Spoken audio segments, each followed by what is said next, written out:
Рекон хамтлаг. Нэг хэсэг чинь нөгөө нэг гитар тоглодог хүүхд байхгүй боллоо гэж ярьдаг байсан шүү дээ. Одоо хуучин бол орцонд их дуулаад ярьдаг гэсэн. Одоо л ийм амьд хөгжмийн хөдөлгөөд маш их болсон. Тийм учраас чанарч бас сайжирч байгаа. Рекон байна тийм ээ? Тийм, Рекон. Рекон хамтлаг. За. Тэгэхээр өнөөдөр бидний нэвтрүүлэгт хамт Рекон хамтлагийн манд хамт байх нь тийм ээ. Тэгээд энэ бол бидний 3 дахь удаагийн уулзалт. Тэгээд 7 хоног болгоны энэ өдөр бид нар дандаа шинэхэн зочдтой уулздаг. Өнөөдрийн зочдтойгоо танилцах гэж би л хувьд их яарч байна. 4 урилгыг бол өгсөн байгаа тийм ээ. Тэгэхээр хувьд зочдтой олцсон байгаа. Энэ удаад миний зочноор эхлэе гэж бодож байна шууд. Яагаад? Шууд. Хүнддэг шалтгаан. Яагаад хүнддэг шалтгаан байна л да. Бүр байхгүй.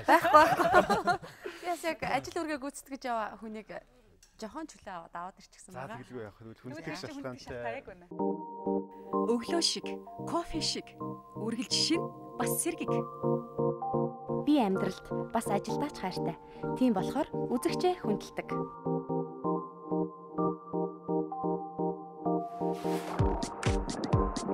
Өнцгөө олох нь чухал.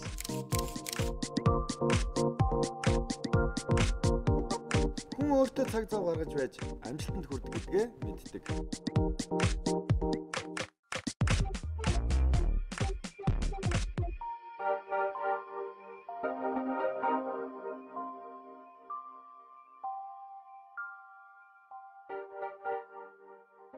Зочноо танилцуулъя. Монгол улсын гавьяа тамирчин Баярмаа. Нийслэлийн Баян зөвлөлт дүүргийн баялаг явах.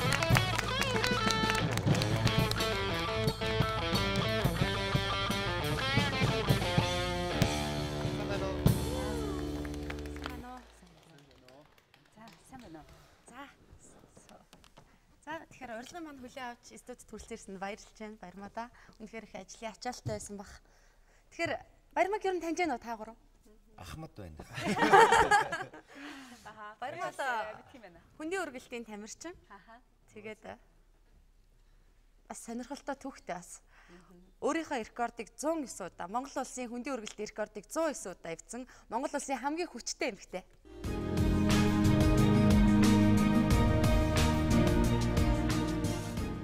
Хүндийн үргэлтийн спорт маань өөрөө хэмжих түүнтэй спорт байгаа.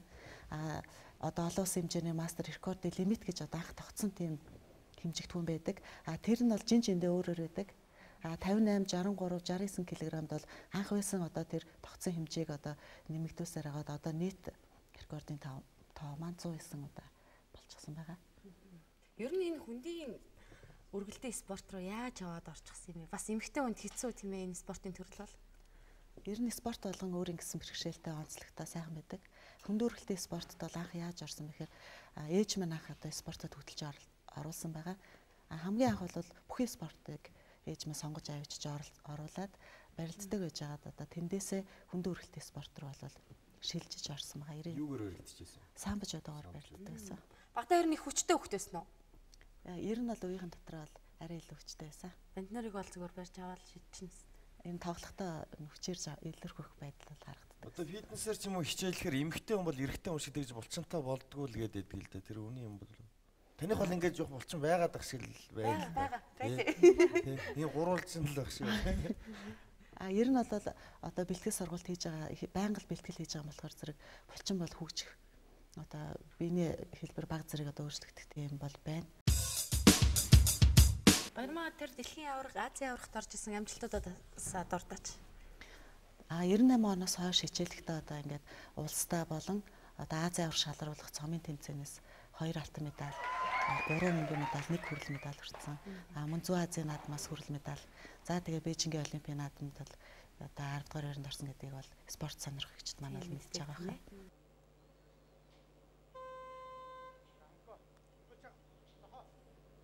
За засгалжуулагч хөл чангал гэдэг байна. За сайхан гаргаад ирлээ. Цээжин дээрээ. За төсөө амжилттай боллоо. За 123 кг-ыг одоо манай тамирчин Баярмаа өргөлөө. Одоо чинь бахархал бас ямар тамирчин бэ? Дэлхийд шуугуулж байгаа яг өөртөө ч адилхан энэ салбарт. За яг одоо цаг үе дээр гэх юм бол одоо миний жингийн олимпийн аварга Казахстаны тамирчин Майя Маниза. Ингээ одоо тэр тамирчин маань үнэхээр дэлхийн рекорд тийг одоо эзэгнээд хамаа одоо дэлхийд одоо үнэхээр хамгийн хүнд жинг одоо 63 кг дөргөж одоо тасархай амжилтаа харуулж. Тэр хүн хэдийг өргөж одоо рекорд нийт байна. 110 кг өгсөн байна. 110. Таны болохоор 101 бол 101 байгаа. яга тийм ээ 9 кг дотоо ойлгох. Амархан 9 кг-ийн зөрүү. Ер нь бол бас хоолж гэж бодож болно, ойрч гэж бодож болно. Энд бол хичээгээд хөдөлмөрлөд хийж хаад бол хүрэхгүй болохгүй юм байхгүй.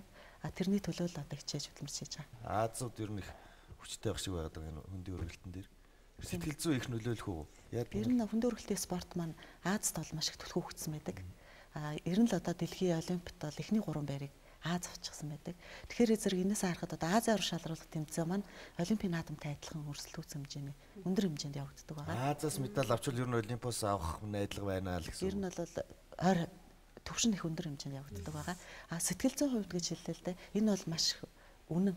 Одоо өөрийн одоо механик хүчээр одоо хүн 100 кг ч юм өргөх одоо тийм хүч чадалтай байлаа гэхэд 110 120 ч юм уу тэрээс илүү жинг одоо тэмцээний талбар дээр медалийн төлөө өрсөлдөхтэй өргөхийн тулд одоо тэр одоо нерв одоо төвлөрөлт тэр сэтгэлийн хүч гэдэг бол хамгийн одоо бүх юмаг одоо нэг зэг төвлөрөөж өргөснөөр өөрийн гарахгүй хүчийг одоо гаргах тийм одоо байдал харагддаг юм. Тэргээр онцлог тийм ээ. Ер нь ингээд олон улсын тэмцээнийг үзэж яхад ингээд шимтээ сууж яхад тэр хоолыг зорж тийм том зориг өвсөл мөрөөдөл өөрлөж очичаад ингээл нэг өргөж чадахгүй тавиад идэг тий. Нэг ганцхан агшин тэр секунд тий. Тэгэхээр хормон юм байна шүү дээ. Тэгэхээр та ер нь айгу тийм сэтгэл эмхтэй хүнийг тэгш эрэхтэй гэж боддог. Эрэгтэй хүн бол мэдээж эрэг одоо эртээ бэртээ арай илүү чадaltaа тэнхээтэй одоо эмэгтэй хүнээс одоо арай тэр өндөр дээрэд гэдэг дээр бол хүлэн зөвшөөрдөг. Энэ спорт хүндээ одоо саяны штангийн гэдэг маань бол энэ бол спорт. Тэр эмэгтэй хүмүүстэйгээ л одоо хин илүү сайн өргөж чадчихээн. Өөрийнхөө одоо сонирхлоор энэ спортыг сонгож хийж байгаа гэж ойлгож байгаа.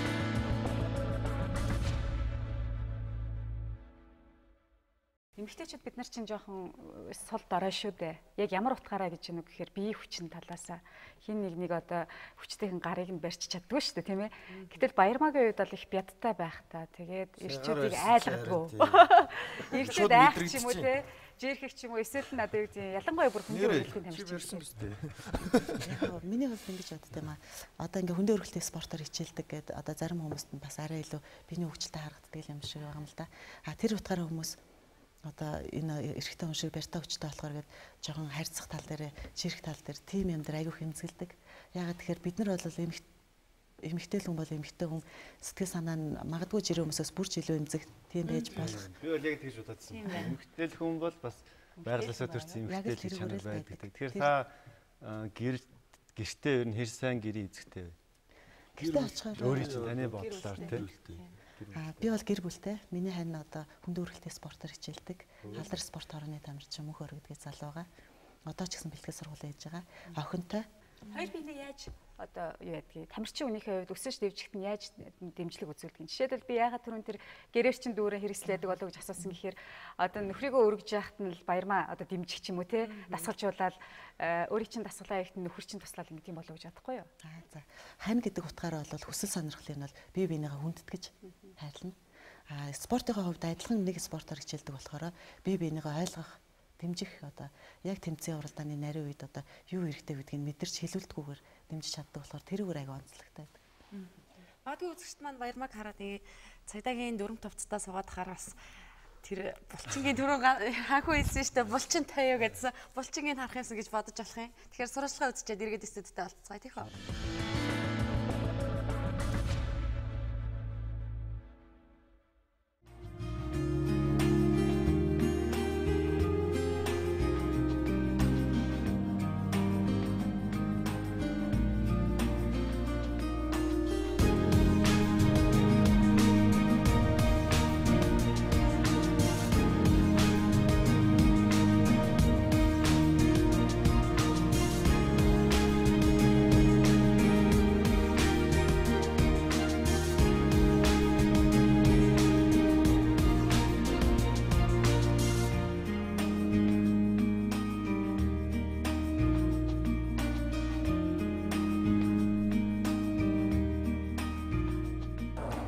Улсын тамирчин Баярмаагийн хувьд бол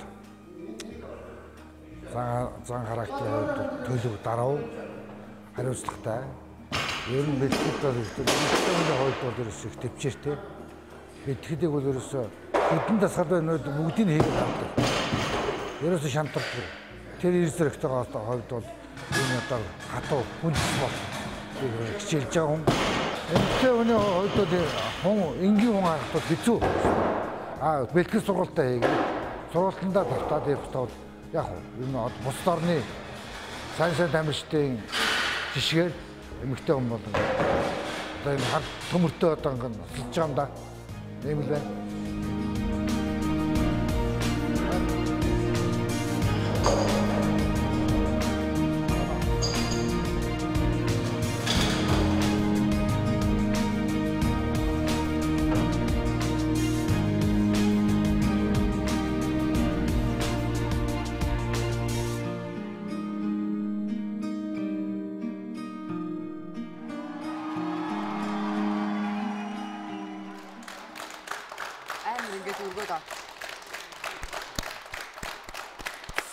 Тэгэхээр сурвалжлагыг бол үзлээ. Хэмжээг өргөж байгаа ингээд тамирчдыг харахаар хамаг хүчээрээ л өргөж байгаа. Гэхдээ магадгүй бид нар тэрний цаана их нарийн мэдрэмж, урд үе байгааг анзаарахгүй зөвхөн хүчин дээр төвлөрөөд байдаг ч магадгүй л да жирийн үзэгчид бидний хувьд те. А яг тамирчны хувьд хэлж өгөөч хүч гаргахаасаа гадна тэнд юу шаарддаг юм? Айгүй олон хүчин зүйлээ одоо үр дүнд амжилт гэдэг юм агтдаг байгаа. Тэгэхээр зэрэг ер нь тэр техник гэдэг юм бол маш их чухал байдаг. Техник яа сайжрах вэ гэхээр бэлтгэлийнхаа явцад цаг хугацааны явцад одоо өдөр болгон засаж залруулсаар аж улам төгөлдөршдөг байна. Ер нь спортын төрлөч чинь нэг насны хязгаар байгаад идэг штэ. А таны хувьд одоо яг хөндийн өргөлт салбартаа хэр залуу вэ? 37 38 настай одоо олимпиад одоо өндөр амжилт гаргаад медаль авч байгаа тамирчид байна. 20 25 та хүүхдүүдээс илүү. Миний хувьд одоо 35 настай. 2016 оны олимпиадад дахиж одоо нэг задглах одоо амжилт гаргах зорилготой бол бас бэлтгэл сургуулаа хийж байгаа. Би бол таныг 16 настай жоохон охин байхдаа хөндийн өргөлтийн одоо ийм мундаг тамирчин болцсон байна гэж төсөөлж исэн гэж бол бодохгүй байна те. Тэгэхээр магадгүй та одоо жоохон охин байхдаа ийм өөр мөрөөдөл ийм болох юмсан гэсэн тийм зүйл танд байдаг байсан болов. Одоо энэ хүүхдийн мөрөөдөл чи ээжигээ хажуудаа урт удаан хугацааны турш байлгах гэсэн зорилго байдаг. Тэр утгаараа одоо эмч болох юмсан гэж бодож бүр дөнгөж жоохон бахтай төрөлтэй гэж ярьдаг байсан гэж ээж ярьдیں۔ Өөрөө ухаарцсан үедээ ч гэсэн бас тэгж боддог байсан.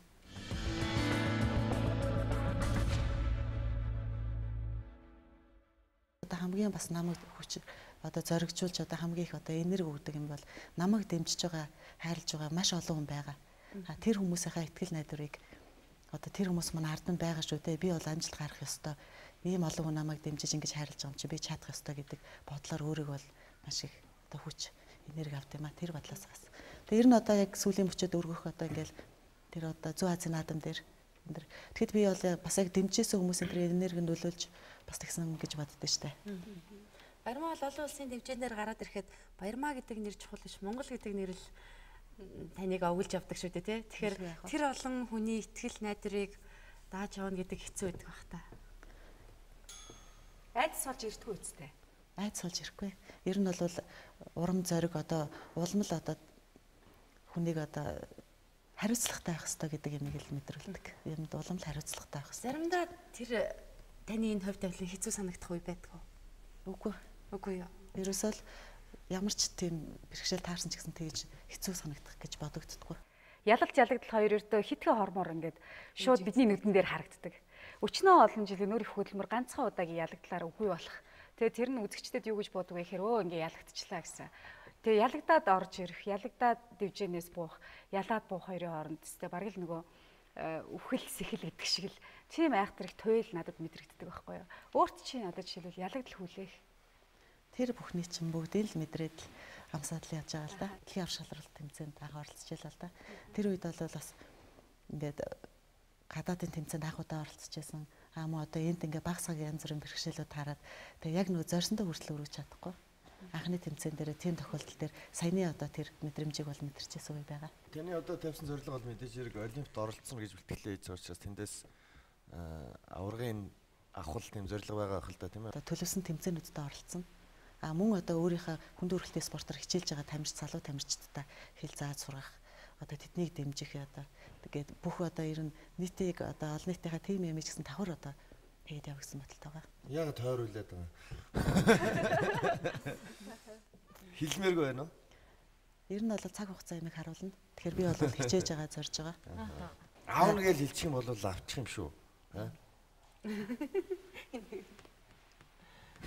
Тэгчээл дахиад нэг одоо Оливч хэдэн жилийн дараа болох вэ? Одоо 3 жил. 3 жилийн дараа энэ нэвтрүүлгийг эргүүлээл харсан чи аавна гэжсэн автсан байх шүү гэвэл гоё шүү. Гоё баримт үү? Өөртөө итгэл муу байгаа мó? Эсвэл өнгөрмөргүй байгаа мó? Ер нь бол би биш ч гэсэндээ өшөө тамирч байгаа. Би тань яриа сонсож штэ. Би чадна. Чадна тий. За. Амжилт. 3 жилийн дараа эргээд байна нэвтрүүлгээ үзэхэд бас гоё штэ. Тэр үед бол автсан л байх гэж бодож байна. Тэр оюутнууд маань ирсэн учраас бас бид дөрөв бас асууж чадахгүй байгаа тийм асуулт байж болно л да. Энэ хүндийн өргөлтөөр хичээлэхэд ер нь сөрөг тал гэж байх уу? Би ер нь найз нөхдөсөө сонсч ийсэн. Энэ үгээр хичээлэхээр өсөл зогсдог гэдэг юм уу нэг тиймэрхүү зөөлөд ажиглагддаг л да. Одоо ер нь найз нөхдүүдийн хооронд. Тэгээ бас нөгөө асуулт нь болохоор ер нь яг тэр л үед нэг одоо өөрийнхөө эзэмсэн спорт орнд бахархаж нэг омгшлыг мэдэрч ийсэн да гэсэн нэг тийм үе байна уу? Тэр талаараа яа. Гоё асуултууд асуугаа тий. Хонгоон цаатандаа дөрөвдөө. Өсөлт гэдэг тал дээр бол хүмүүс яг ингэж асууд юм аа. Одоо ингээ хүндийн өргөлтөөр хичээлэхээр намхан болчтой юм уу, бүдүүн болчтой юм уу гэд. Үнэхээр нарийнхан одоо өндөр амжилт гаргаа явж байгаа одоо дэлхийд ч тэр Азид тэр маш олон тамирчид байдаг. Тэгэхээр тухайн хүний биеийн онцлог үнэхээр ямар байсан? Хүндийн өргөлтөөр спортоор хичээлээгүй байсан ч одоо үнэхээр төрөлхийн одоо нэг удамшлын генийн эцэг ямар байх хэвээр тэр өрөөл байхаар тийм хүн байж болно. Тийм хүмүүс нь одоо хичээлжээд явж байхаар энэ спортоор хичээлээд ийм болцсон болов гэсэн ойлголттой хүмүүс байдаг. Одоо амжилт гаргаж исэн үе болгон хамгийн сайхан л та. Миний хувьд одоо бүр хамгийн их сайхан одоо энерги хамгийн сайхан одоо анхных нь гэх юм бол тэр Зүүн Азийн наадамаас хүрэл медаль авахд бол хамгийн анхны одоо амжилт гаргаад одоо тэр ямар сайхан байдаг тэр одоо хүмүүсийн итгэлийг хүлээх ямар сайхан байдаг мэдрэмжийг бол мэдэрчээсэн тэр үе маань бол мартагдчихгүй мөч байдаг.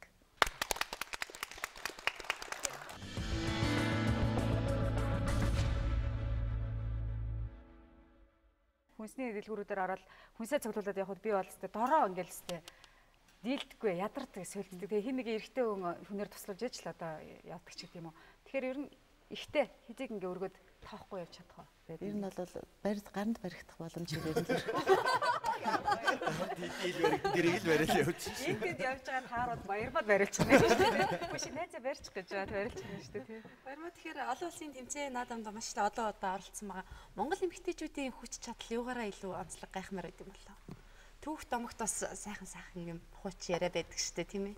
Монгол хүнийг одоо яг ген удам ямар бол дэлхийн ямар ч хүмүүсээс илүү гэж боддоо шүү дээ. Тэгж бас бахархаж явдаа шүү дээ. Яг одоо цус мах одоо бие организмын хувьд одоо мах иддэг Монголын одоо хардаг чинь түүхээр одоо сайхан хүмүүс байгаа. Тэр утгаараа бол Монгол тамирчид маань бол хүчний тал дээр бол ерөөхдөө илүү байдаг. Тэрс залуус бидэнд зөөлөмж өгөхөд ингээд бид нар нэг гинт хавар болохоор л очиад төмөр өргөөл. Тэгэл намар болохыг болчихвол гэдэг байхгүй. Тэгэхээр одоо хүндийн спортоор нэлээд удаан хичээлж байгаад ер нь хайчхаар тэр хүн одоо биед нэх муу байдаг, буцаад их таргалдаг гэдэг сонсч ирсэн юм л та. Ер нь одоо яг хүндийн спортоор хичээлж байгаа хүмүүс нь яаж хичээлэх хэвтэй юм те мэдээж яг таны хэмжээнд биш ч гэсэн хүн ер нь бол эрүүл одоо ажилдаа сэтгэл хангалуун байна гэдэг бол нэг сайхан юм. Мөн өөртөө одоо таалагдана. Одоо сэтгэл хангалуун байна гэдэг нь бол одоо хичнээн ажилдаа явж байгаа хажуугаар нэг бие бэлдраа сайхан хөгжүүлээд бас нэг фитнес явчихсан гэсэн бодолтой залуучууд, эмэгтэйчүүд, охид бүсгүйчүүдийг би дэмждэг юм аа. Одоо хүн өглөө босох ёстой, орой унтах ёстой гэдэг шиг одоо тэр бэлтгэлийн тэр хэвшмэл цагийг оруулж өгөх юм бол энэ нь бол яг эрүүл амьдрах үндэс бөгөөд одоо өөртөө ихтэй бие бэлдрийн хөгжлөн ч гэсэндээ өссөн хэмжээнд нь хүрч болох тэр төвшөнд хүрэх ганц зүйл бол яг л хэвшил болох явдал байдаг. Маш их баярлалаа. Баярлалаа.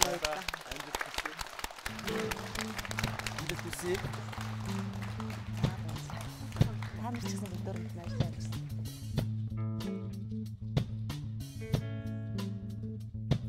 Тэгэхээр энэ эрт босготой холбоотойгоор бид нэр би одоо яг энэ та бүлийн өмнө өглөөний хүн гэж хөтөлбөрийн ахлагч Атрол гэдэг залууг өрсөн юм аа. Тэгэхээр Атролтой одоо уулзцгаая. Өглөөний хүн. За.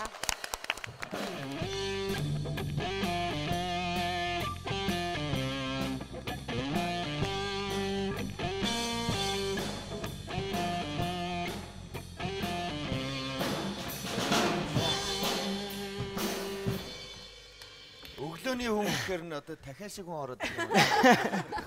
Өдрийн хүн гэж бас яах вэ? Өдрийн хүн байна. Арайны хүн байна уу? Байлгүй яах вэ? Шүн бас байгаа. Шүн явах юм байна шүү дээ.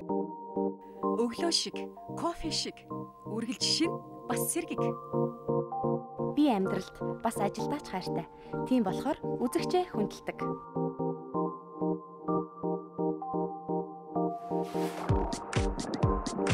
Өнцгөө олох нь чухал.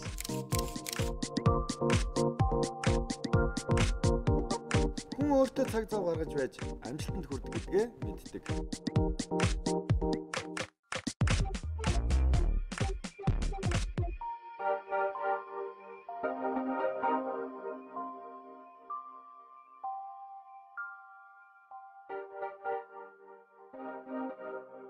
Үзэгчд бас санал нийлэх байх гэж бодож байна залуучуудаа тийм ээ. Өглөө эрт тосох бас амар биш тийм ээ. Тэгэхээр энэ амар биш гэд бид нар яриад байдаг. Амархан ч байж болох. Тэгэхээр атар холдоо энэ тухай яагаад яг өөрөө хэдэн цагт тосд юм бэ? Тий, өөрөө хэдэн цагт тосдаг. Ер нь өглөөний хүн гэж юм бэ гэж байгаа. Зөвхөн өглөө босдог хүнийг өглөөний хүн гэх үг. Энэ бол өөрөөсөө л ойлголт. Үр бүтээлтэй байх. Хамгийн гол нь өглөөний цаг үр дүнтэй ашиглахтаа л одоо өглөөний хүн оршиж байгаа байхгүй. Одоо бид нар ингэж л маргааш бид нар ажиллахыг хүсэж байгаа юу те. Ер нь бол ажилдаа их хүсэж байгаа, ажиллахыг ирч хүчтэй ажиллахыг хүсэж байгаа шүү дээ. Тэгмээр л байна. Тийм учраас бол өнөөдөр бид нар ямар арга хэмжээ авах юм бэ гэдэг чинь асуудал байгаа байхгүй. Одоо бид нар өглөө ингээд босчоод нэг чүүтайтай босоод ороонгоо дуртай дургуу басаад хувцснараа өмсөн болоод ажилдаа гардаг те. Яг эн чинь бол өөрөө яг та ороо унтахдаа хэдэн цаг унтах хэрэгтэй. Ер нь бол анагаах ухаанд бол хүн бол 8 цаг унтахад яг хангалттай гэж байгаа шүү дээ тийм ээ.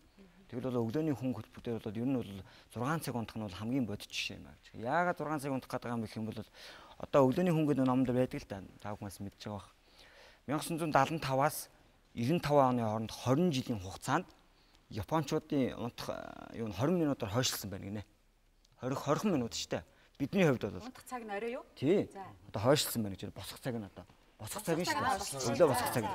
Гэтэл одоо манай монголчууд бол эртний үед 4 цагт босдог байсан, 3 цагт босдог байсан, 5 цагт босдог байсан гэдэг янз янз шүү дээ.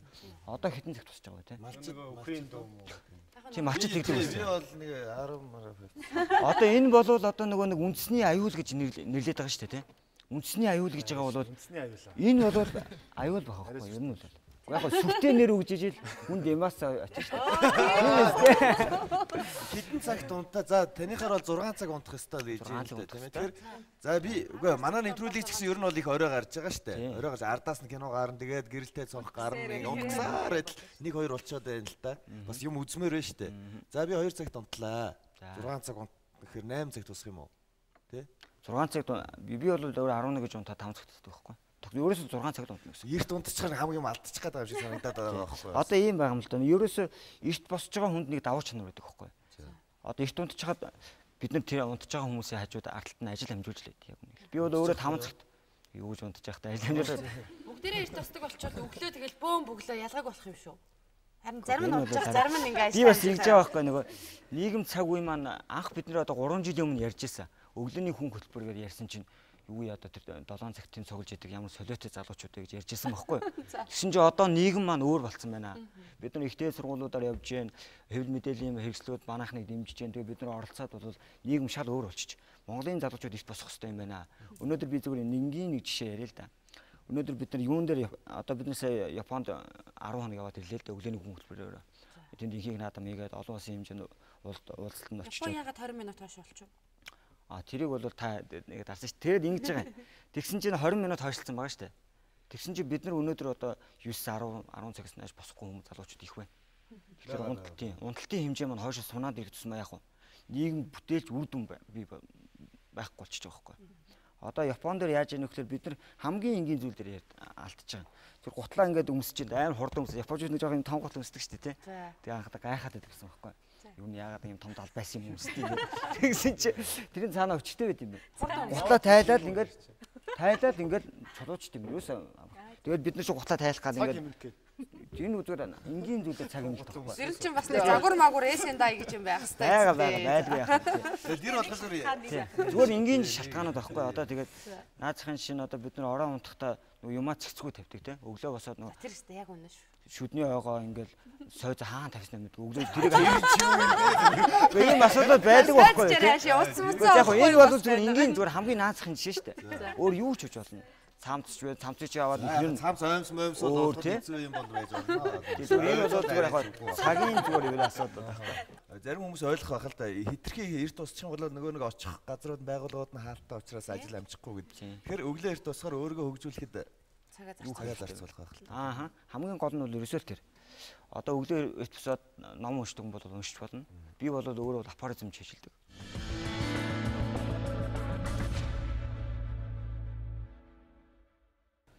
Morning party гэдэг анх удаа зохион байгуулсан. Монголдо бол анх удаа өглөөгөр тэнд яг 9 цагт эхэлсэн л дээ. Ягаад 9-өөс өмнө онгойлох гэсэн чинь нөгөө Чингис ч өөр 9-өөс өмнө онгоох тийм. Манайд бол онгоох тийм боломжтой. Өглөө шоу. Ягаад тэр нөгөө парти гэдэг зүйл маань бол өөрөө үдшилэг гэсэн утгатай болчихж байгаа тийм.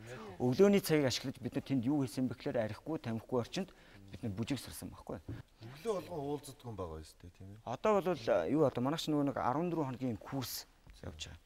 Хуучин бол 3 сар байсан. 100 жилээ. Залуучууд маань хэр сонирхож байна. Одоо жишээлбэл курс одоо хэдэн хүнтэйгээр хичээлж байна уу? Анх бол нөгөө анх нэг юм гэдэг чинь шинэ гарч ирэх сонирхолтой байдаг шүү дээ. Анх бол 20 гаруй 30 гаруй хүн явж ирсэн. Тэгээ одоо бол одоогийн байдлаар бол нэг 10 хэдэн хүнтэй гэж байна. Цифрээр засагдаад байгаа юм уу? Тий. Тэгээд дунд нь бүр 2 3 хүн ч байна. 2 3 хүнтэй хүртэл явдаг байна. Чангаар чанга атга гэж тийм нэг хүн ч ирсэн байг хамаагүй. Нэг хүн хэв маяг нь өөрчлөгдөө тийм ээ. Өглөө эрт босч яана гэдэг чинь үр дүнтэй юм. Тэгэхээр яг энэ өглөөний уулзалтан дээр хичнээн залуучууд хамрагдаж тэд энэ өглөөний хүн гэдэг хөтөлбөрт хамрагдсанараа чухам ямар одоо хөтөлбөрт хамрагдж байна гэсэн үг юм бэ гэдгийг бүгдээрээ сурвалжлагаар дэлгэрүүлээд их үү.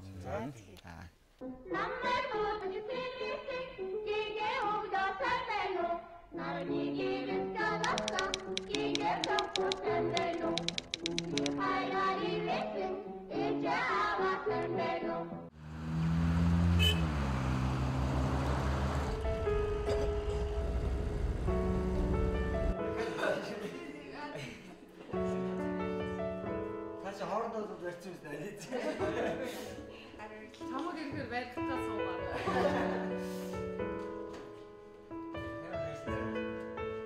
За сайн байна уу та бүхэндээ энэ өдрийн мэндийг хүргье. Өнөөдөр бас л сайхан өдөр байна тийм ээ. Яг өдрийн энэ сайхан цаг мөч бол бидний хувьд маш үн цэнтэй байдаг. Тэгээ өнөөдрийнхөө өглөөний хүн хөтөлбөрөөрөө бүгдээрээ 3 илтгэлийг хэлцүүлнэ гэж ярьсан байгаа. За эхний илтгэлийг бол миний бие Хатарвалд тавина. За дараагийн илтгэлийг манай өглөөний хүн хөтөлбөрийн төгсөгч Гантлага маань тавина. Гантлага маань одоо 7 цагад хүрээд ирнэ. За 3 дахь илтгэлийг бол манай Тэндэт төвийн өглөөний хүн хөтөлбөрийн ламаа маань одоо ламсгэр маань 3 дахь илтгэлийг хэлцүүлнэ.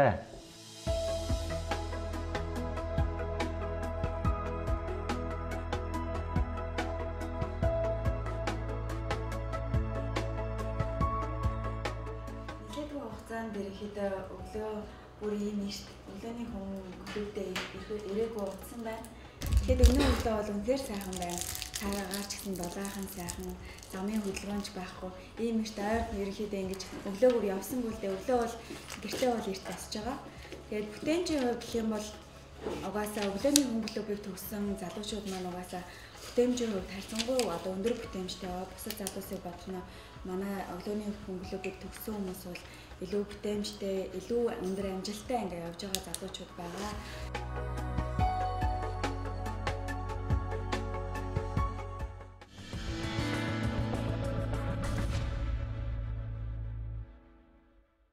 Жишээлбэл Эртэж Монгол гэж уулз 14 хоногт нэг удаа их дэлгүүрийн 6 дахь хүрт болдог. Би өөрөө бас очтгий мэрсээр. Мөн одоо албан газрууд 8 цагаас ажилладаг ийм горимж шилжсэн. Зарим өглөө ингээ харж байгаа тасганы ч гэсэн бас 1 цаг урагшилсан шүү дээ. Тасганы оон дээр өдөр жишээлбэл маш олон хүмүүс гүйгээд бясалгал хийгээл нарандаа мөргөөд сүү цагаан эдэнхий дижиг өргөөл ийм дүр төрхийг хангалттай харж болно. Сүхбаатарын талбай тойроод гүйж байгаа дугуй унаад явж байгаа хүмүүс ч гэдэг юм уу. Бас ч энэ бол өглөөний хүн болох хүсэл тэмүүлэл манай монголчууд байгаа. Өөрчлөлтүүд харагдаад байгаа. Тэгэхээр чи яг өөрийнхөө хувийн тухай яриач. Өмнө чи хэдэн цагт тосдог байсан юм. Тэгээд өөрөө өстэй айхтар их унддаг тийм ээ. Ууж идэх гэдэг шиг ундаж идэх тэгээд ээж жаад ийм хөтөлбөрлөө орсон ч юм шиг санагдаад байгаа байхгүй юу. Одоо ингэж л энд нөгөө бид чинь энэ тэнүүгээр яваалаас нөгөө залуучуудаа уриалал ингээл янз янзын зурчинд тий. Хүнд ярьчаад өөрөө унтаад байх чинь хамгийн эвгүй асуудал байхгүй тий. Тийм учраас зайшгүй босох шаардлага гарч байгаа. Нөгөө найз нөхөд, нөгөө өвчлөг уулзалт, нөгөө баар зингээ. Энийг залуу хүн яаж зохицуулах юм? Үгүй уучлаарай би 11 хэд унтах хэвээр 23 унтах хэвээр өглөө эрт босох хэвээр би өглөөний хүн болж байгаамаа гэж хэлэх үү? За одоо энэ дээр нэг зүйл байгаа. Бидний нөгөө цаг хугацаа хайрч хэн аваад байгаа юм бэ гэдэг. Цаг хугацааны хулгайч гэж байгаа байхгүй юу? Бид цаг хугацааны хулгайч гэдэг. Тэр нь юу юм бэ гэхээр бидний цагийг хэн хулгайлж байгаа юм бэ гэхээр бидний найз нөхд хулгайлж байгаа. Миний нөгөө хайртай болдоо цэцгээ хулгайлж байгаа. Тэгээ яагаад гэвэл дараа нэг үл овсгоотой нэг нь улгаалж байгаа. Өнөөдөр овсгоотой нэг нь юу гэж юм бэ те? Намайг бол ажил хийж хөлмөлж те? Ингэж байна. Би суулгаалж байна уу? Бид нар бас суулгаалж байна уу гэдэг. Энэ бол өөр асуудал. Тэгээд энэ бол дараагийн нэг асуудал нь бол цаг хугацаа өөрөө бидэнд бэлэг болгож өгчөөд буцаагаад авч байгаа байхгүй. Бидний цаг хугацааг.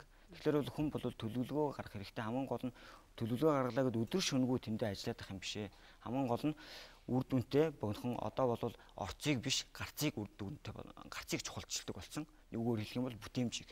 Аль болох өөрийнхөө хөгжүүлэх ажлыг өглөө эртэл хийх гол зорилго. 40 настай хүний 45 настай ахын эгчийг тий өглөө эрт босооч гэдэг бол утгагүй асуудал байхгүй. Тэгээд хүн бол өөрөө ихт босдог болцсон байгаа. Энэний үн цэн юу юм бэ гэдгийг мэддэг болцсон байгаа юм. Тийм учраас хамгийн гол нь залуучууд маань одоо битгий жоохон унтаасай. Энэ унтж байгаа цагаа өөртөө зориулсаа гэж байгаа. Би яагаад гэвэл зүгээр нэг 7 хоногийн цагийг хэмжиж үзье л да тийм ээ. За нэг өдрөөс 2 цаг хэмжиж үзье. 8 цаг унтдаг байлаа гэж бодъё тийм хамгийн магаар тийм ээ. Тэгэхэд 6 цаг унтаад үзье. Өдөрт 2 цаг гарна. Тэрийгээ 7 хоногоор үржүүл тийм ээ. 14 цагийг хэмнэх боломжтой байгаа. Зөвхөн 7 хоногт.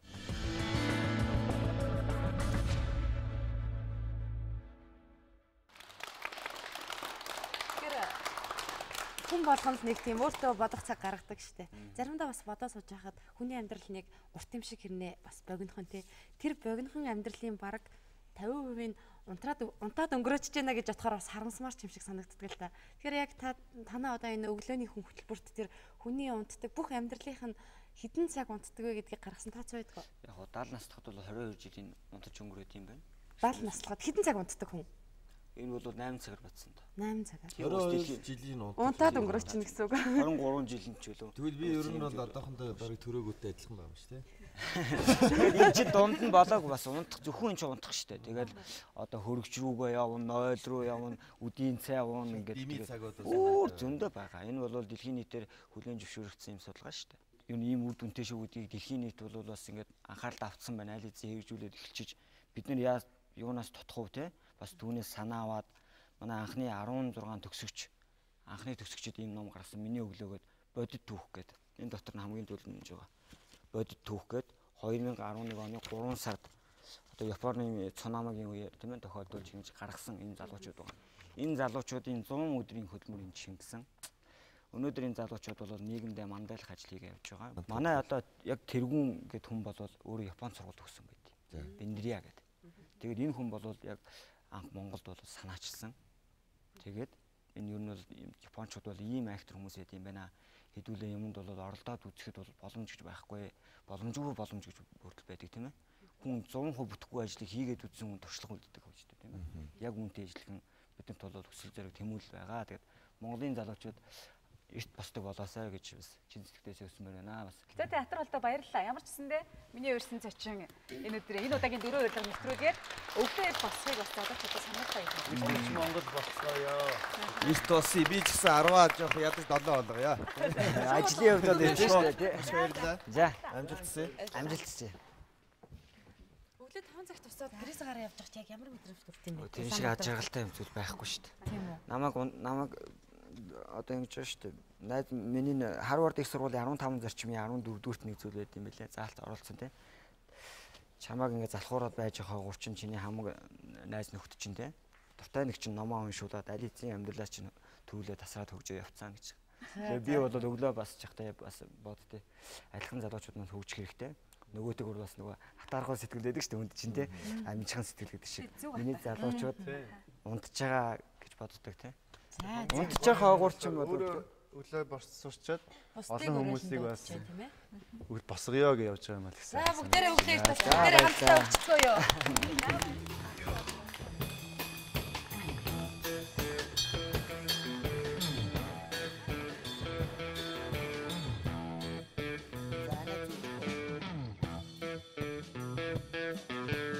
Өнөөдөр бас Реконыхон 4 урилгатай хамт байгаа учраас эдний хамтлагийн уран бүтээлээс нэгийг сонирхчоод үргэлжлүүлэн миний зочин үлдсэн байгаа өөр хэнийг үлээ? Жавхаа өдөрийн зочин үлдсэн байгаа.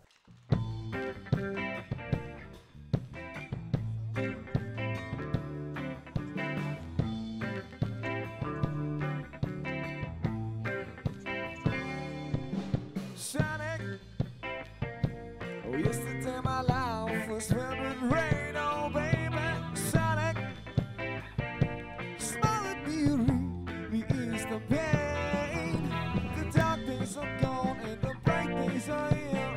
sunny, one shine, so sincere. Sonic, one so true.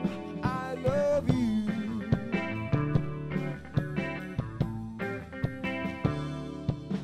Sonic, thank you for the sunshine. Who cares? Sonic, thank you for the smile upon my way. You gave to me your all and all. Now I feel 10 feet tall. Sonic, one so true. I love you. I love you.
Рекон амтлагтаа баярлаа.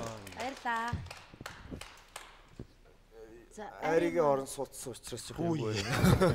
Гинт ингэж гарч ид гэж ярьсан. Ари эртэж хүн болно гэдэг төрүүлээ гараа авчлаа л да. За Жахогийн зочныг хүлээх ах уу? За тэгээ миний Хин зочныг гэдэг ямар хүн бэ? Тэгэхээр миний зочны хувьд бол нэг жирийн нэгэн Монгол бүсгүй байгаа.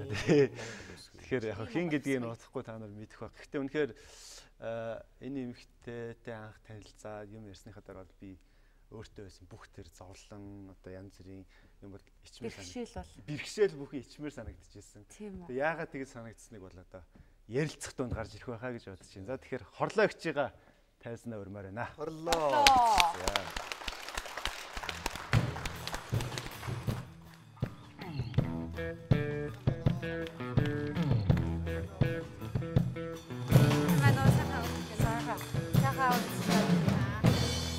Сайхан. За зовлон бүхнийг зовлон биш болгодог л гэж танилцууллаа л да хорлоо ихчээ.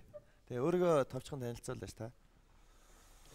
За би толгомдод байна. Толгомдод зүгээр. Нутаг бас сайн бай таны. Манай нутаг бас толгооттой.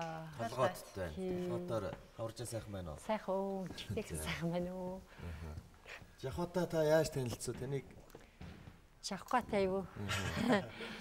Жахой тэрэгсэн танилцсан. Танилцсан. Жахой гэж нэг Жахотой захаа ер нь урьдсан захчтан дандаа бүр ингээ өөртөө их дотн болчихсон хүмүүс байх юм тийм ээ. Ер нь бол үнэхээр анх хорлоо гэжтэй танилцаад их санаандгүй танилцж ирсэн юм дөө. Тэгээ юм яриа сууж хат хорлоо гэж газраар дөрөн алт байгаад байна гэж надад хэлчихсэн. Тэгээ юу алт үлээ гэд яриа суужсэн чи одоо хоглоо аз шүү дээ тийм бидний ярьдаг. Энэ бүхэн чинь мөнгө шүү дээ. Өнөөдөр тэгээд яг тухайн үед бас хорлогчд маань маш олон асуудал байсан. Бидний одоо энгийн байдаг амьдралаас илүү. Тийм тэгтэл хорлогч бол хинээс ч одоо юу ч гуйгаагүй. Ерөөсөл болно бүтэн амьдрал сайхан байна. Бүх юм сайхан болж ийн гэдэл. Тэгээ юу би хорлогч дээр чинь тэр үед бас тусалчих санаатай очсон биш. Өөрөө бөөн уран болоод өөрөө туслуулаа гарсан. Тий, тэр шөнө одоо хорлогчийнхаас их гоё гарч ирсэн. Тэгээ тэрнээс хойш бол их олон төөх өрнсөн л дээр.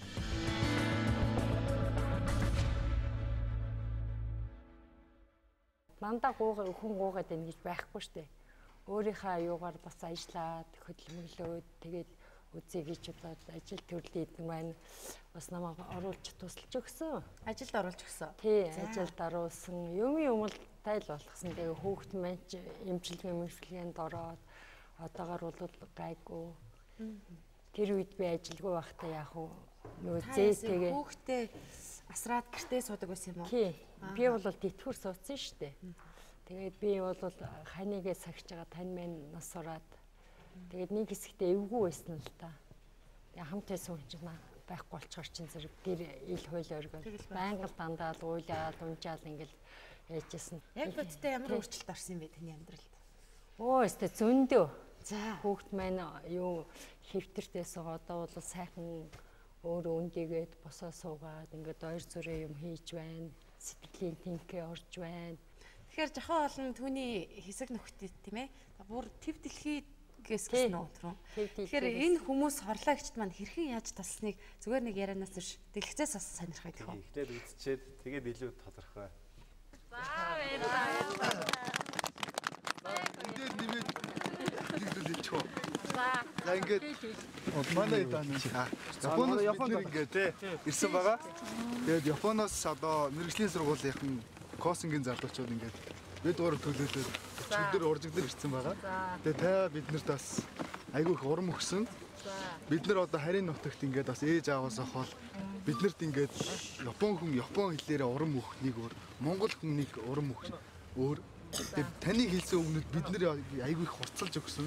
Бид нар ингээд шалгалт шүлгэлэндээ ингээд жоохон хэцүү хүний нутгийг тэгдэг тийм юмгүй айгүй хэцүү гэж боддог байсан.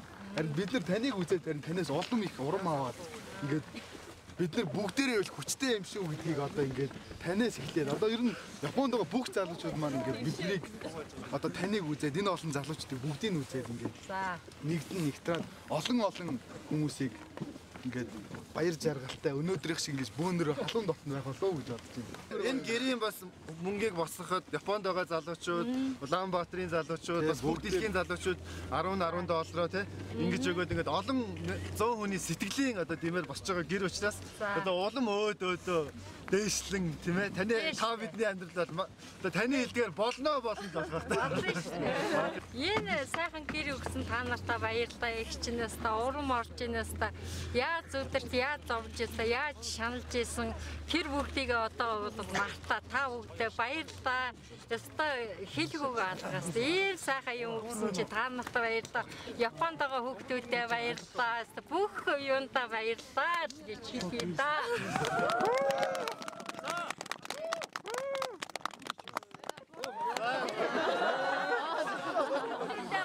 Шүү. Орлагч яваагүй шүү энэ.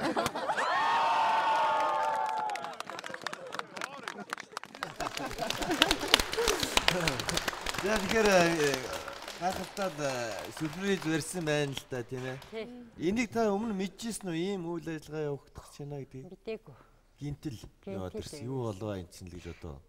Баярлаад багтахгүй тухайн үед би өөртөө яахач мэдэхгүй л байсан. Японоос өөрчөө ханаас үлээ. Герман тэгэл Монгол бүхэл юу твд байгаа хүүхдүүд бүгдээрээ л тусалсан надаа. Ямар сайхан. Та нар хүнээ яаж сонгосон туслах хүнээ? Гэхдээ ер нь хамгийн анх одоо хорлоогчийг бүгдийг ярихгүй байх шиг байна л та.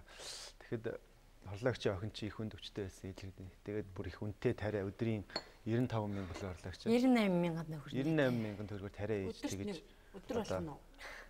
Амьдэрдэг тийм ээ. Торгоодог байсан. Тэгтэл хорлоогч болохоор өөрөө одоо 24 цагаар угаалгын газар угаагч хийгээд тэгээд дээрээс нь ингээд лаад шил цуглуулад тэгээд охин бас зүгээр суухгүй ингээд хөвтээгээрээ юм бэйли ойдог. Тэгээд нэг бэйлинээс 250 төгрөг олдог. Өдөрт 30 бэйли ойдог байсан гэж байгаа юм. Тэгээд ингээд бүгд ингээд хөдөлмөрлөөд гараа хөдөлгөөд тэгээд тэр охин амьдэрж исэн те. Тэгээд бид нэр хамгийн анх чинь зөв хүнд зөв туслая гээд. Тэгээд энийг хорлоогчтой уулзаад нэг жижигхэн бичлэг YouTube дээр тавьчихъя. Тэгсэн чи Японд байдаг 5 сургуулийн хүүхдүүд тэрийг үзчихэд бүгдээрээ цуглаад ингээд мөнгө цуглуулах үйл ажиллагаа явуулаад тэгээд нэг сая гаруй төгрөг.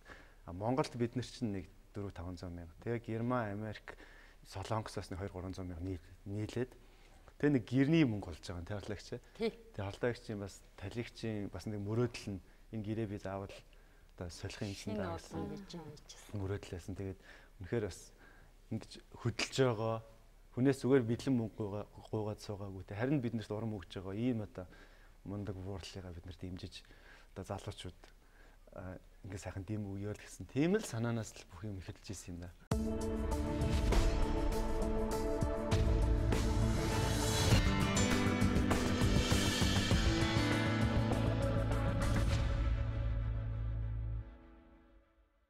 Өглөө босоод гадагшаа нэг ажилтай хүн би ажилд ороогүй байсан. Ажилтай хүн шиг нэг тор уурчаал хоёр гартаа тор уурчаал.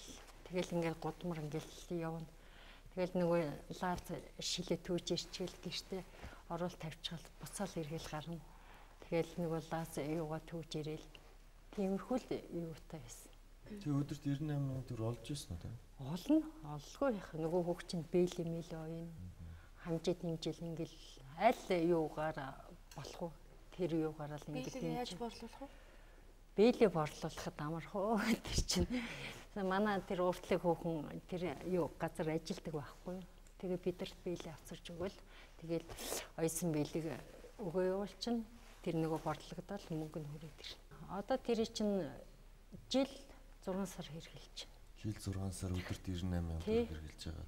Тэгэхээр жилд чи одоо 365 хоног байна. Тооцоод үзэхээр маш их мөнгийг л та олсон байна л гэж би хэлэх гээд байна л. Харин тийм тэр чинь одоо тэгжижил хүүхдээ би хөл дээрээ босгоод тэр хүүхдийг тэр хүүхд чинь залуу хүүхд чинь намайг бодох юм бол хэдэн настай тань яах вэ? Манай охин ч одоо 42 та. Харлагч биднийг ингээд очиход та яагаад мөнгө гуйгаагүй? Би хүнээсээ танд хамгийн хэрэгтэй юм л мөнгө байсан юм шиг. Тэгэхдээ би хүнээсээ тэр болгон юм гуй гэж бодод. Өөрийнхөө юугаар л болж өгөл босхий, болж өгөл өөрөө л зүтгэе гэж бодсон. Тэгтэл надад жахгүй. Урам өгөө тийм сайхан гэрмэр, тийм сайхан юу яаж би жахгаас дахиад али би юм авахсан мөнгө өгөөч гэж зүрхэж чадахгүй шүү дээ. Яаж чадах юм тийм сайхан гэр юутай тийм сайхан болгоод бүх юм минь бараг л бэлэн болгож өгч байгаа шүү дээ.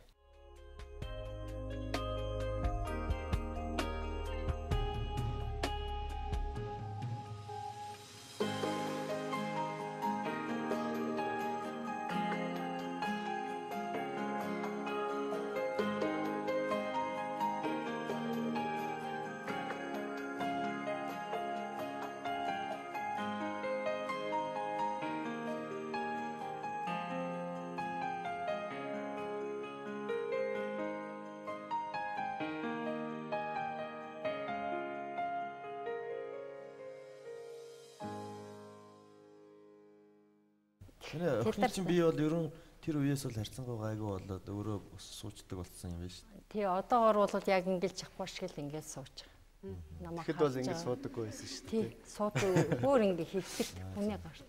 Тэр хэвтэж юм ойж исэн бол одоо бас босоо суучдаг. Тий, босоо суугаад ингээд юу тий бэлээ мэлгээ оёод одоо бол аваа. Энийг ажилд оруулж гисэн юм эднэр?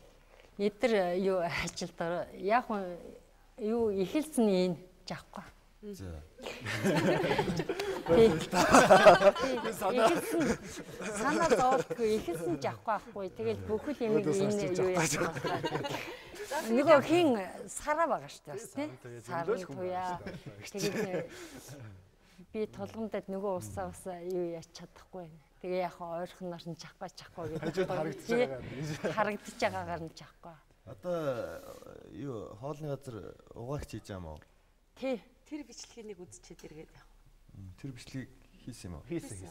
За тэгвэл тэр бичлэгийг үз тээ.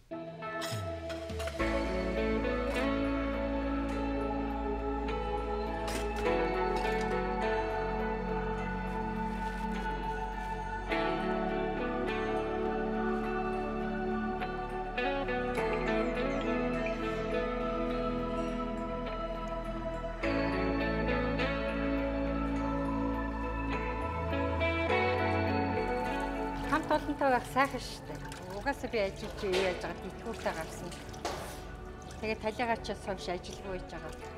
Энэ 10 сарын 5-нд төрсөн.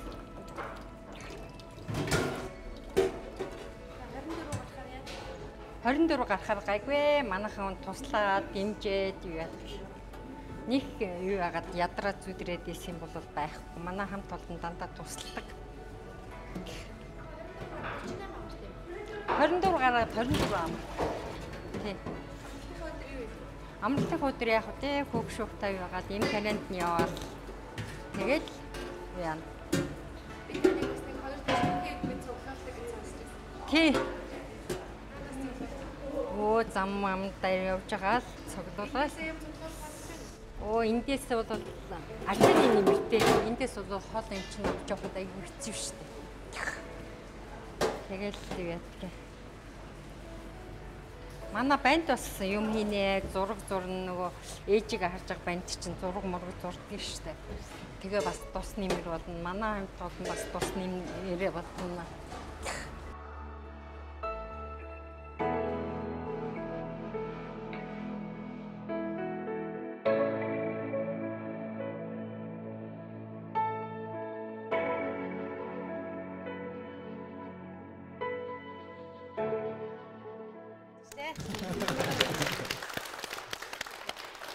Цалин асуух муухай л да ихчээ. Яг зүгээр яриа гол яриа маань та өдөрт 98 төгрөгийг зөвхөн тарианд ч тэрнээс гадна хүн чинь амьдрын тийм ээ.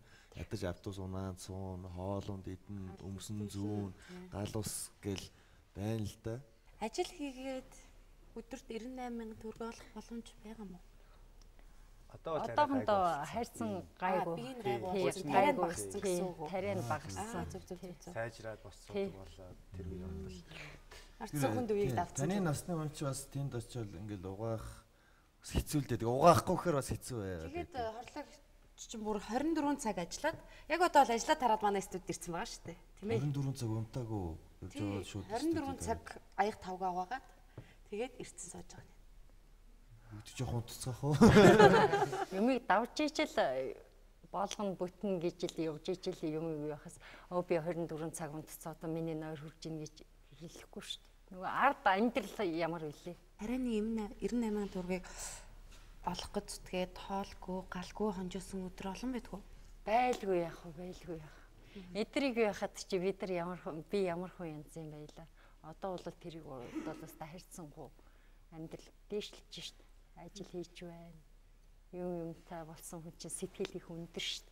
Энийг болгоч гэсэн бүтээч гэсэн би яавал нэг хүнээс гуйхгүй байх юм. Яавал би энийг амьдралаа дээшлүүлэх үү гэж л бодож явж шít. Танихаар ер нь зовлон бэрхшээл гэж яг юу юм бэ? Хүн бол зовлон бол давдаг. Би давдаг гэж бодож байгаа. Түүнээс тухайн үед талиаг ачиг өнгөрсөн байж байгаа чи би чинь нэг гэрт дотор чинь нэг тулга тойрсон уйлаа майлантаас гарсан чи эвгүй орсон чи эвгүй ганцаараа ингээд байдаг үйдсэн болвол одоо нэг үлдчихэж байгаа хүүхэд минь яах вэ? Би төрүүлчих үү? Энэ төрүүлчих үү гэж бодож явдаг. Тийм учраас хүмүүс нөгөө мандаа ч гэсэн баясгалантай, охин ч гэсэн баясгалантай сайхан байгаа.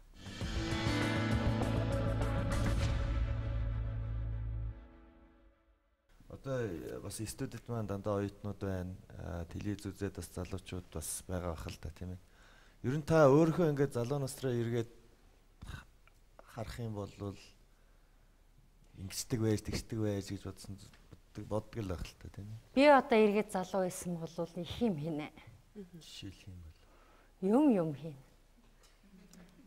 Жишээлбэл одоо гараараа юм оён тэгэл хүн юу хийж болмоор байна үү те? Тэр болгоны хийн гэж боддог. Гэтэ одоо ч гэсэн та хийж л байгаа. Тий одоо ч гэсэн хийж л байна л да. Тэгтээ залуу байсан бол бүр их илүү хий. Энээс их илүү хийн гэж бодож байгаа. Боломж бол маш их байгаа. Байна. Байлгүй яах вэ? Манай оюутнуудаас асуух зүйл байна. Урам үгүй гэж бодлоо. Дэм үгүй ч юм уу тий. Тэгээд ийм настай хүн би бас өөрөөс ихчлээлдээ энэ бүгдийг сонсоод би залуу хүн тий ихийг хийх ёстой юм байна гэдэг бас ойлгосон. Тэгээд танд бас улам одоо амжилт хүсье. Тэгээд та үнэхээр агуу хүн юм аа. гэж хэлмээр байна. Багтгүй их хүнээс тийм сэтгэл гарах болов чи юу гэж бодож байна вэ? Яг нөгөө одоо ингээл бас түүхтэй байна штэ. Хаашаа л гарна ингээл ийм болохоо байжлаа гэж мөнгө гуйсан хүмүүс байна. Тийм ээ? Өхгүй гэл янз бүр байна. Гэхдээ эн чинь бас энэ нийгэм стресстэй жадж дахиад хүн болгоны гэр бүлдэл янз бүрийн зовлон байгаа штэ тийм ээ. Дахиад нэг хүмүүсээс ингээд зовлон ирчихээр эн чинь зовлон дээр ахаал зовлон болол тэр болгонлуу чи ингээд ахаар хэцүү л байл да. Таны өрсөн нь болохоор жахаа өнөөдөр яагаад өрсөн бэ гэвэл туслах гад очихт мөнгө гуугаагүй. Тэ би өөрөө чаднаа гэжсэн учраас л өнөөдөр хүндэд зочин болгож өрж явах шиг. Би бүр тэр үед нөгөө манайс нийгэм тийм сэтгүүтэй те ингээл хаасаагүй л нэг тийм болцсон байхгүй. Тэгээд би бас бүр яг тэгж асууж байсан. Нэрээ юм гоогүй. Бид нар чинь нэг олигтой явж утсан чинь байхгүй жоохон гурил будаа гэл чадлаараа л чаваас очиж исэн байхгүй. Тэгэхэд хорлоо гэж нэг юм хар цай хийж өгөөл. Тэгэл бүр өстө маш гоё урамтай гарч исэн байхгүй. Болно бүтэн миний хүү гэдэг. Тэгэл болоод бүтээд байгаа юм харагдахгүй. Тэгсэн мөртлөө миний нүдээр бол тийм харагддггүй. Тэгэл энэ газраар дүүрээ алт байна гэж гайхуулаад тэгэл харсан чинь баян хүн тий. Яасан гэж чинь нөгөө Лазыг хэлээд нэрэл тэр чинь бас цөөхөн ч гэсэн 10 20 төгрөгдөө гэж бодогдож байгаа юм чинь. Тэгээ бүр Японоос ирсэн хүмүүс тэгэхэд юу гэж хэлж ирсэн бэхээр ингээд бид нарны хүний нутагт гээл ингээд шалгалт малгалт гээл ингээд хол зовж ийн гэж хэлжсэн. Тэгээ ютубер таны битгийг үзээд үнэхээр өөрөөсөө ичсэн. Таныг харахаар болохоор болно бүтэн. Ерөөсөө л одоо сайхан тий ер нь л болно гэл тэгээд надад бол бүр залуу хүний үед үнэхээр одоо танаас сурмаар тийм одоо ирч хүчтэй сайхан санагдчихэв л та. Гэхдээ болохгүй гэдэг яах одоо энэ нийгэмд ч юу болохгүй гэж болохгүй шүү. Болно гэж ижил юмаа бүтээхгүй бол би яста яана одоо өнөөдөр хоолгүй өнөөдөр ундгүй гэдэг ингэж яваад байж болохгүй шүү. Та одоо сард одоо гичнэн төгрөгөөр ер нь амьдралаа залгуулж байна. Би бол сартаа миний тэтгэврийн мөнгө чинь нэмэгдээд сая юу болсон шүү дээ. 170 болсон шүү дээ. Тэгээд 170 дээр нэг өөрийнхөө энэ мөнгийг авна. Энд чинь 320 мянган төгрөгийн цалинтай шүү дээ. Энэ миний орсон. Багал юм. За одоо ороод би сарл болж байна да. Тийм үү. Тий. Тэгээд тэрсэн юу өөрийнхөө тэтгэврээр юу цалингаа аваад тэгэл юу яана хүүхдийнхаа тариг хамгийн гол таригаар юу гэж юм чинь. Тэгэл эм тариг нь аваад тэгэл үлдснээр зохицуулна шүү дээ.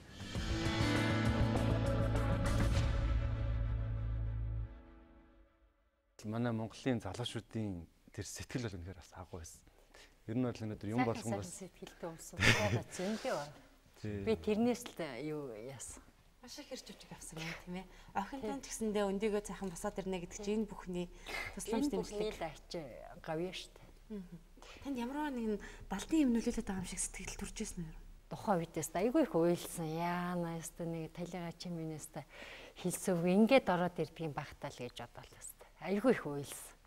Тухайн штэ. Тэгээ манайх чинь 30-нд гэрээ бариад 31-нд юу хахад чинь би чинь 30-нд уйлж байгаа 31-нд уйлж байгаа нэгэндээ уйлж байгаа. Тэгсэн чинь хүүхдүүд намайг загнадаг биш. Үгүй ээж ч одоо ямар хайшин би. Үгүй та ч одоо уйлал ах нулимс чи гарч ирээл ах гэсэн. Болиё гэсэн чинь гарч ирээд ах юм аа гээл тэгсэн. Тэгэл тэрнээс хойш юу яста жахвал миний яста юу урмыг юу яачих шиг бол ажил тавиулгаад нааг би ажил тавиад нөгөө хүүхэд маань юу овоо болж нөгөө сараа байна. Тэгэл нөгөө Япон төв дэлхийн хүүхдүүдээс нэрээ би баярлалаа гэхээс өвшөө юм ярьж чаддгүй тухай үед би ч ямар хүний урд очиод ямар юм хэлэх юм чи нэг чанга дууралзаа тэгэл дахиад юм хэлэхгүй шүү дээ. Тэгэл нам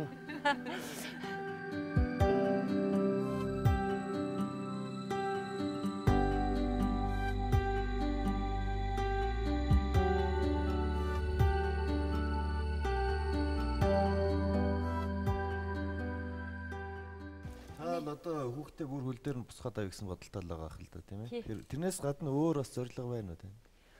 Өөр надад тийм шунаад байгаа юм юу байхгүй. Хамгийн гол нь хүүхдээ л 90 сар болгочихвол болоо. Тэгээ өөрөө би болгоё. Бүтээ тий. Сайхан юм аа. Тэгэхээр таны ярианаас ер нь нөгөө монголчуудын амны бэлгээс аштын бэлэг гэж үг байдаг шүү дээ. Байхгүй л гэдэг байхгүйгээр л дуустдаг гэдэг. Яг л тэр зүйл санаанд орж ийн л та. Олон бүтэн гэж л Болон чадна гэж л явах юм бол тэгэл болдог бүтдэг л ахна. Яавал нэг 98 мянган төгрөг олчихгүй. Би яавал нэг эмний мөнгө олчихгүй. Тийм л эсвэ ш. Одоо бол ажилтай, төрөлтэй, хамт олонтой болсон. Миний хамт олон, миний дараагаас нам хөстөг хүрээлцэн байна. Заастаа хорлоо минь одоо яах вэ? Хүүхдээ чи яах вэ? Юу хэрэгтэй? Юугаар туслах вэ? гэж ингэж асуудаг ш. Өглөө болгоо намаа. За нөгөө хүүхд чи яаж гэнэ? Би энэ сайн уу? Юу хэрэгтэй? Дутагдчих гачигч байгаа юм байна. Хамт олноороо юу туслая. Бэлдэгтэй. Би үгүй. Би өөрийнхөө хөчөдлөмөрөөр хүүгээ босно. Хүний өмнөөс би тэр хүүхдэд ямар эм тарианы мөнгө авах шүү дээ. Өөрөөр энэгээр дүр алт байж ах чинь би хүнээс гуйгаад яах юм бэ? Тийм бицтэй. Одоо ингээл гараад ингээл тор бариад явах юм бол би шуудаа юмтал гэртээ харьчих уу? Харин. Даанч энэ хувцас солилцсон болохоор жоохон тиймэрхүү. Хувцас солиог байсан бол бас тэгээ явахаас хэцүүл юм тийм ээ.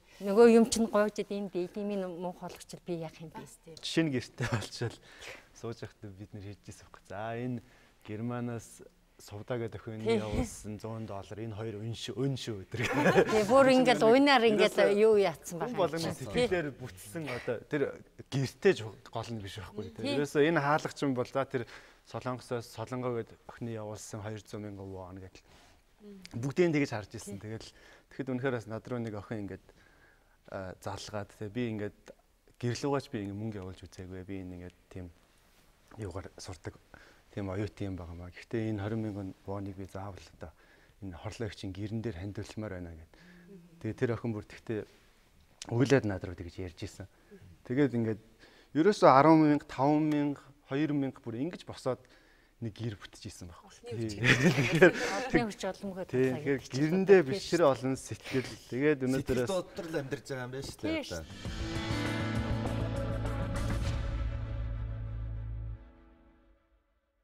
Ахчихаа шинэ гэрт орж ирчээд манай эхчүүд битээр кофе өглөө. Тэ. Кофе уудгийг минь мэдээд кофе өглөө. Тэгээ сайхан дулаахан байна. Гадаана портер дүүрэн нүүрстэй. Гэртээ дулаахан зуухтай. Тэгээ эн чинь давхар уучлагтай сайхан өвлийн гэршүүд. Тийш дээ, хоёр давхар. Бүх юм нь хоёр давхар.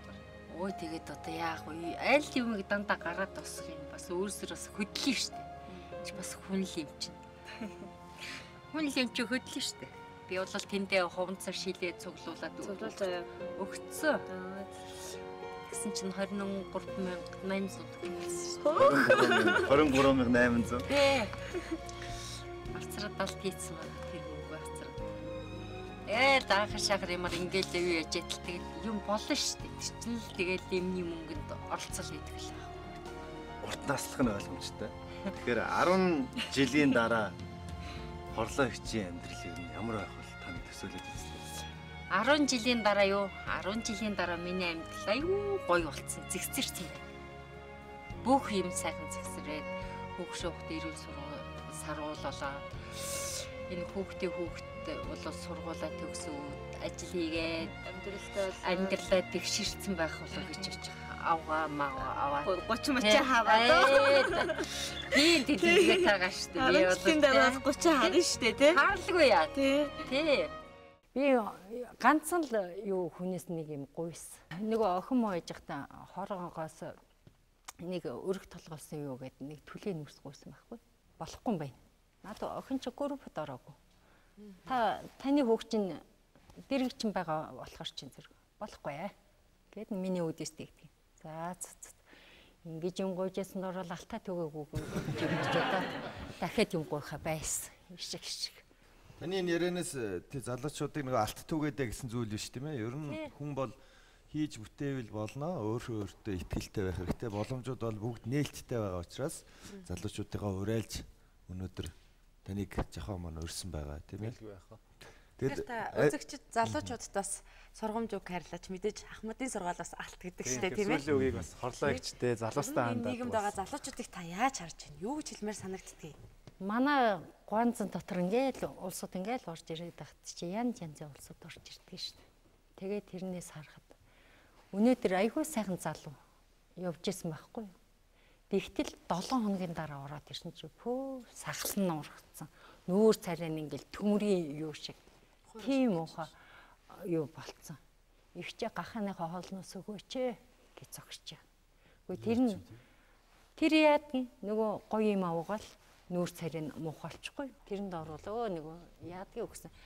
Хүн сайндл муу хэлнэ. За энийг юм өгсөн ядарсан юм билүү дээ. Энэ шил хонцор түгээл ингээл явж ин та гэж хэлнэ. Тэр чинь сул алт ш. Тэр чинь гойлохгүйсэн самаагүй. Тийм. Айлын нэг 500 төгрөг өгөөч, нэг 200 төгрөг өгөөч гэж яхахаа орно. Тэрийгэ түгээл гүгэл яадгийн өгсөн. Бараа өнгөний торнд хийчгээл. Би бол тоогч юу энэ гурлын утанд хийгээл ингээл яваад идэг. Ямар хамаатай ямар. Үнэс гуйж байгаа ш. Тийм биз дээ. Хог цэвэрлээд ш. Тэр чинь бас нэг явсандаа хотын өнгө үзмжид нөлөөлөд байгаа байхгүй тий. Нөгөө хөдөлмөр хийгээд өгч чинь. Одоо тэр нөгөө 75 гээд яриад байдаг ерөөл чинь 100 төгрөг гэдэг ш. Ашилоо? Тий. Одоо нөгөө энэ хуванцар чинь 250 байсан чи 350 болцсон. Нэмэгдсэн. Тэгээл тэр чинь нэмэгдэж байгаа ч бас тэр нэмэгдэх байлгүй. Тэр чинь тэгэл мөнгө болоод ингээл яваад. Би ч одоо ингээл хураагаал ингээл аваачаад ингээл хураагаад. Тэгээд нэг юм юу амбартаа нүүрснийх амбарт авчаал хаяат нөгөөтгөө. Хүмүүс нэг амбарчин алт байна гэд яваад очих үү дээ. Уул авч. Ахаад авч. Тэгээд ингээд нэг том уут энэний тал хэрээний нэг юм уут болохгүй юу. Тэгээ аваачаад өгсөн чинь 43,000 төгрөг болчихлоо. Энд аз жаргал сайн сайхан бүхний хүсэн өрөө тийм ээ. Үнэхээр залуучууд маань танаас үлгэр жишээ аваасай.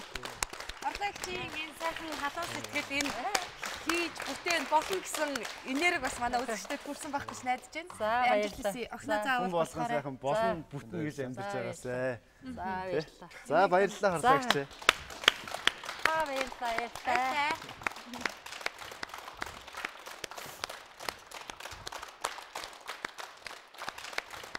Яриххээр бас юу ярих вүлээ гэд хүний эмзэг сэдв рүү орчих болов уу гэж бодоод бас энэ хүн юу ярих нь гэдгийг л сонсох нь гол байлаа тий.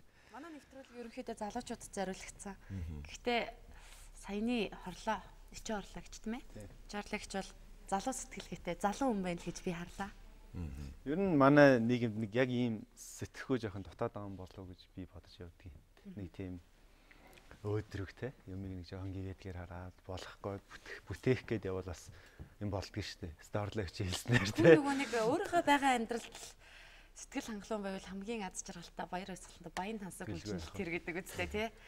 Тэгэхээр өнөөдөр миний зочноор бас төгсгөн тийм ээ. Тий. Тэгээд миний зочин бидний урьж байгаа нөгөө нэг юм хийх гэж байгаа гэж ярих байгаа хүмүүс ерөөсөө өрөхгүй байгаа шүү дээ тийм ээ. Хийгээд явж байгаа бүтээн байгуулад явж байгаа хүмүүсийг бид дөрөв бол урилга тарааж байгаа учраас бас нэг бүтээн байгуулж байгаа нэг хүнийг өрсөн байгаа. Энэ хүн бол Сүхбаатар дүүргийн иргэн Эрдэнэ Чулуун гэж хүн байгаа. Зочноо хүлээ авъя. Эрдэнэ Чулуун. Яа, урилгыг хүлээ авсан баярлалаа. Сайн байцгаана уу? Сайн байна уу? Сайн авчираа. Сайн. За, нэлээ одоо мөлөөгөө. Зүгээр.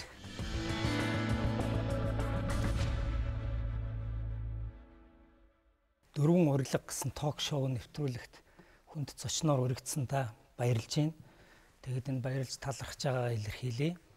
Гэхдээ мэдээж хэрэг олон нийтэд нүүр царайгаа харуулах гэж байна гэж баярлаагүй. Надад баярлах бас үндсэн хэд хэдэн шалтгаан байгаа юм. Юу гэхээр би нэг хэдэн жилийн хөдөлмөрийн эцэст толгойд нэг бодож явж исэн юм их гой санаа болж хувираад гарсан. Олон нийтэд хүргэх, олон нийтийн төлөө гэсэн энэ санаагаа хүргэхэд бас төхөн болох юм болов уу гэж би бодож баярлж байгаа. Надад маш гоё сэтгэл төрсөн. Би Эрдэнэ Чулуун зочноо бол танил та. Ягаад тэгэхээр ханхуу маань ажилдаа олчоод би сурвалжлаганд нь явж өгч тусалсан юм аа. Тэгээд хашаагаар нь яваад орсон чинь гэр хорооллын тийм ээ. Хаалгаар нь яваад орсон чинь би шууд байгаль руу яваад орсон. Хашаан тэр чигээрээ хэдийгээр хавар байгаа ч гэсэн тийм ээ. Хавар штэ тийм мод нахаад цэцэглээг байгаа. Тий. Уржигдрахын яваад очиход ингээд би шууд байгаль руу яваад орсон. Шууд шууж иргээл тэнд ингээл шууны үүр харагдаад битүү мод хашаана. Тэгээд цаашгаа явсан чинь эднийх чинь нохоогүй. Тэгтээ амар нохоод.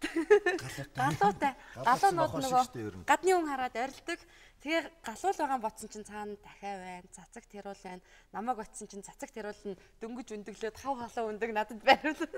Айгу гоё тийм сэтгэл төрсөн. Тэр юмда дуудаж байгаа ч. Тэгээ бид нарыг зам заавал ирээрэй гэсэн. Тэгээ тэнд юусоо усан ориглоор байна. Байгалийн хүрхрээ байна. Бүх зүйлээс.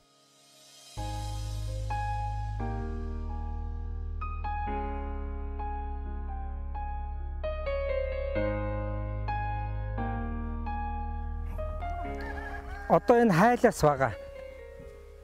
Тэгээд энэ хайлаасыг жоохон тайралт хийн.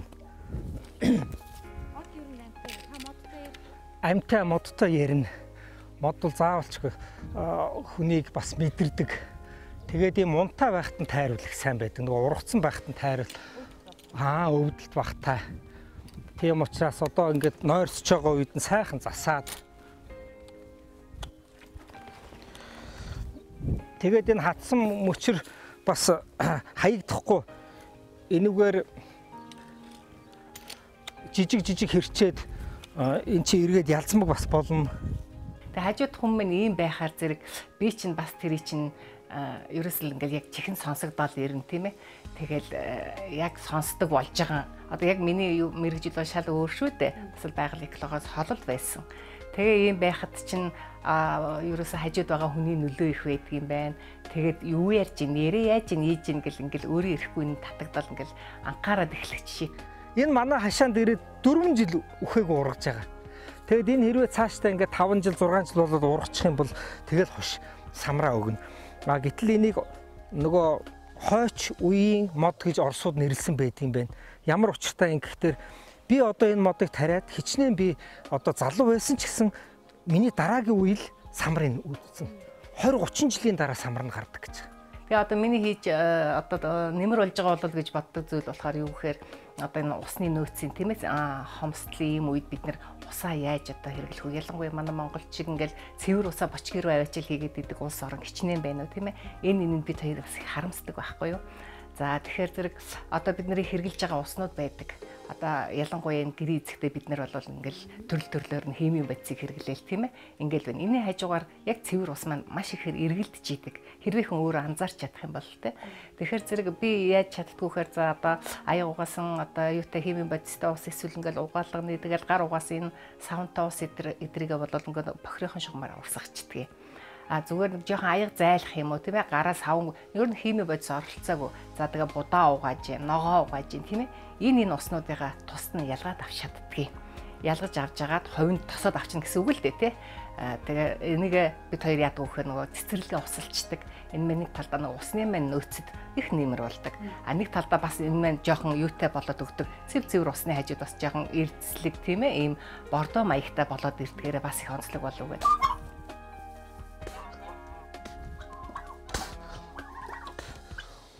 За энэ нөгөө хяруулын өндөг. Дөнгөс бүлэх нэр байна. Чи бариад үзтээ. Бүлэх нэр. Одоо наатаа чи ингээл инкубатор хийхэд нэг Энэ яагаад ингэж хамгийн босч яваад байгаа юм? Энэ яг ууртай ч юм уу зүгээр ер нь цацаг тэрүүл ингэж өөрийнхөө сүр хүчийг харуулд юм байна. Охин цацаг тэрүүлийнхаа хажууд тэгээ хоорондоо өрсөлд нь энэ хоёр ир байгаа учраас. Энэ цагаан бас цацаг тэрүүл. Энэ бас цацаг тэрүүл гэхдээ охин байхгүй сая өндгөө гаргасан. Тэр хоёр нь ир. Тий. Инээдтэй ууз. Нэг нөхөр харчаад энэ тийм зөөлхөн ууштай би тий. Нустай шувуу гэж нэрлсэн шүү дээ. Нэрийг мэдэхгүй цацаг тэрүүл гэж мэдэхгүй нустай шувуу гэж аваад. Хашин ясгүй юм шиг хушуутай юм биш. Гэхдээ хушуун биш. Хушуун доороо байгаа.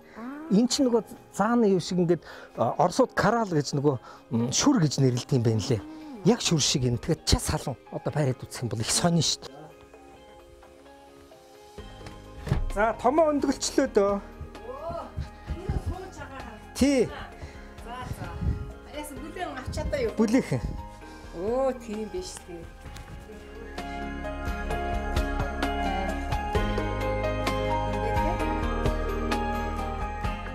Тэр чи даанхныхаа уран дэгдэгийг авчаад байгаа маа. Тийш За. хаяа. За би өргөтийгээд нэг хүнд юм өргөж байгаа юм шиг. 7-ны хүчигдэр үндсэн байна. 6 7 9 гэл ингээл 1 2 өрнжил өнчдөг юм аа тэгээд том нь юу нэ? Галуу. Энэ галуу ингээд тахиа. Тэр бол бас би тэр чинь цөөхөн болохоор цөөхдөхгүй ингээл бас амт болох гал.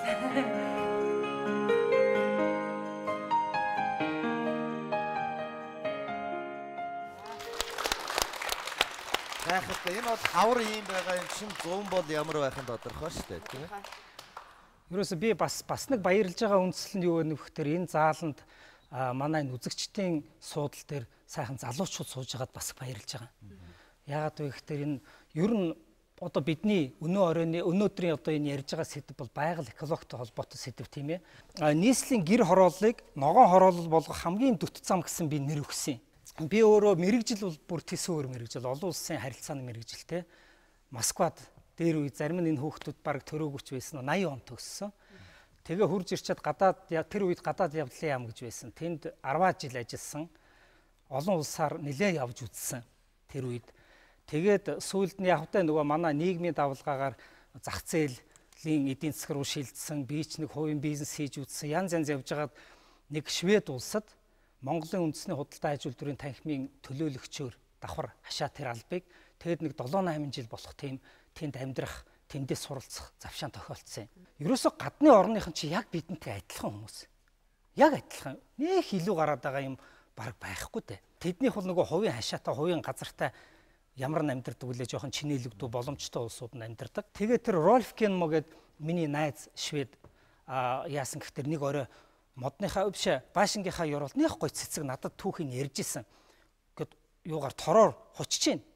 Тэгээ би гайхаад хөөе Rolf наадах цэцгээ чи яагаад ингэж хамгаалдгийн орой болох тэр хүн зулгаачдаг юм уу гэд асуучихгүй юу. Тэр чинь миний Монгол нөгөө энэ миний судсаар Монгол цус урсдаг юм байна л да. Тэр чинь автоматар тэгээд асуучих. Ингээд зулгаагаад. Тий.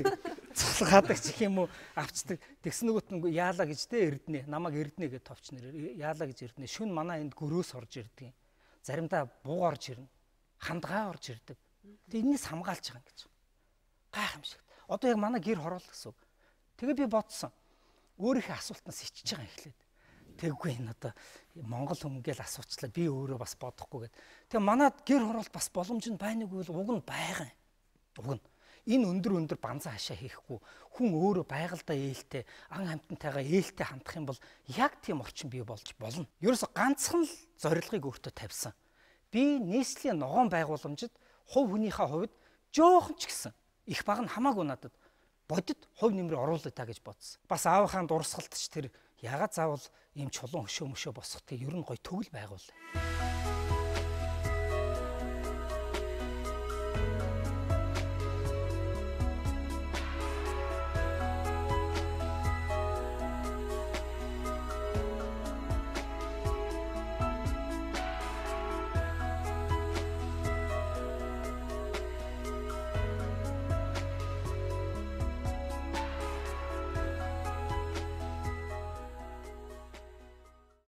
Өөрийгөө туршилтын туулаа болгож хотынхаа орон сууцнаас гэр хорооллоо шилжиж очиж тэр орчныг өөр болгож ер нь хүн хүсэх юм бол орчноо гоё болгож болох юм байна. Барууныхаас дутхгүй гоё орчинд амьдрах юм байна гэдэг бие дээр өөрөө нотолчоод энэ бол 7 жил үргэлжилсэн. Одоо ч гэсэн би хавар болохыг тэсээ ядаа хүлээдэг. Тэтгэвртэй суусан энэ бол нэг моддоо таридаа гэдэг. Би нэг буян хийндээгээ яриад идэг. Тэгээд тэр одоо яг төгөл болохыг үзэж чадахгүй.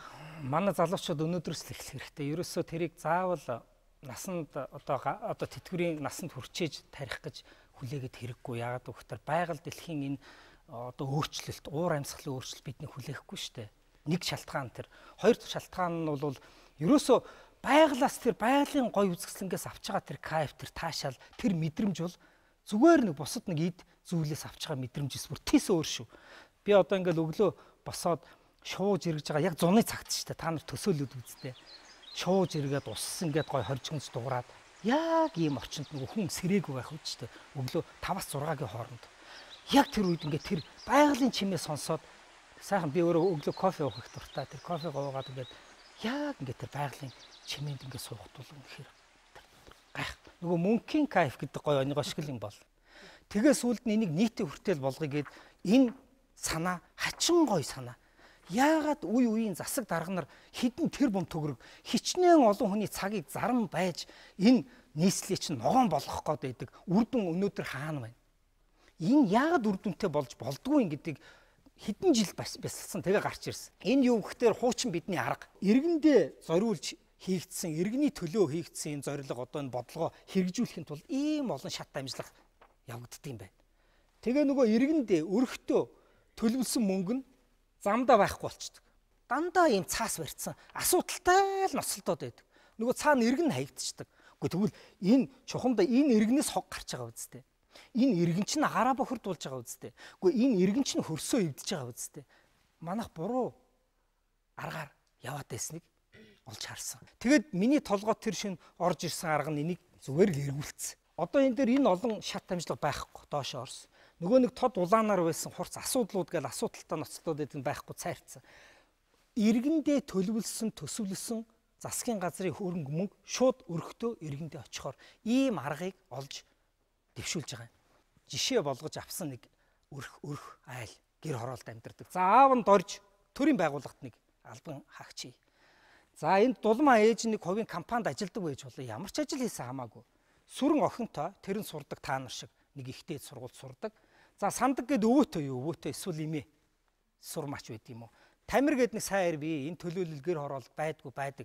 Сая хорлоогоо ярьлаа штэ. Манай залуучууд яаж ин хөдөлмөрийн насны мөртлөө ажил эрхэлдэггүй нэг сайн ирүүд байдаг. Энийг төлөөлөө тамир гэдэг энд орчиж байгаа. За эдрийг одоо яаж энэ эколог энэ байгаль одоо байгалаа хамгаалахад оролцуулах уу гэдэг маш амархан зүйл болчихж байгаа. Энэ оюутны хашаанд жишээ нь мод тарихт нь дэмжлэг үзүүлнэ. Дэмжлэг нь янз бүрийн төрлийн одоо хэлбэрийнх байж болно. Урамшуулж болно. Жилийнх нь нөгөө юу гэлээ сургалтын төлбөрөөс нь хөнгөлж болно жишээ нь. Байж болно энэ бол. За эсвэл гой хүндэт самбар гадаадад аялуулахад эрхийн эдлүүлэн гэх мэтчлэн. За тэгээ байгууллага болгоноор дамжуулаад нөгөө доржийн хашаант чинь модын тариулна.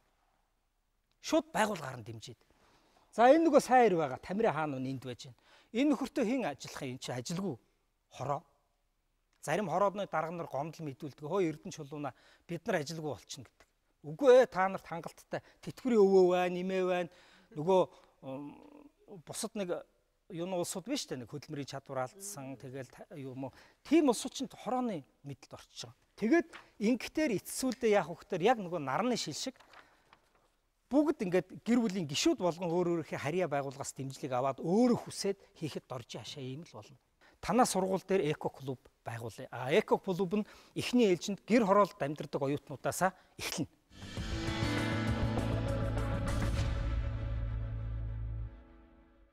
Зүгээр жирийн ажилтнууд бол маш сайхан хүлээгээд авна. Энэ ёстой зүйтэй юм байна. Зарим дарга нар эрх тушаалтнууд яадаг вэ гэхээр ингээд хараад байдаг.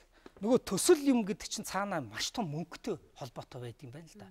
Тэгээ би ингээл гэр хорооллыг энийг ингэж байгаа л нөгөө эргүүлээл танилцуулга хийгээл энэ дуусна уу гэдэг. Дууссан гэдэг.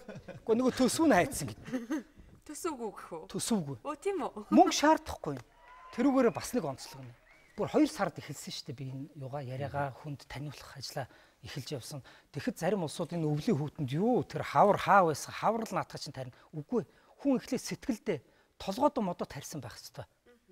Тэгжээж хөрсөн дээр буулвал тэр нь ургадаг. Мод бол амьд. Тэрийг бол хинч маргахгүй. Тэгэхээр модонд хүн сэтгэлээ шингээж өөрөө дотор хүндээ мод тарьчаад ухаан санаандаа модоо тарьчаад хөрсөнд буулвал 90% магадлалтай ургах.